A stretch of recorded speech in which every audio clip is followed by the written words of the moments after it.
Hey guys, in this video I will show you how you can send voice messages on Discord in PC.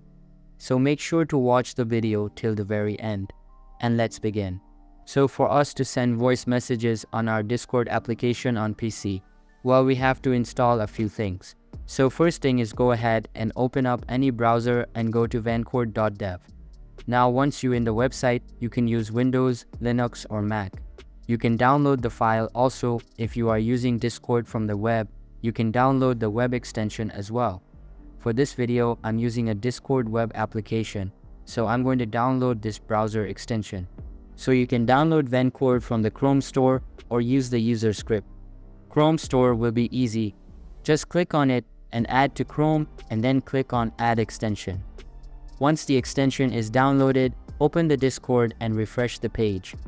After that, in Discord, you need to click on the settings or user settings here.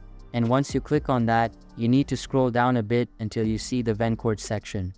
Now you want to go to plugins, and from here you want to filter this one to voice.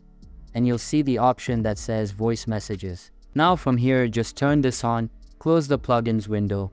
And from here, whenever you actually go to your message here, click on the plus button and click on the send voice message option here. Just click on start recording and you'll be able to start recording your voice. So that's basically how you can send voice messages on Discord in PC. So that's all for this video. Hope you liked the video. Thanks.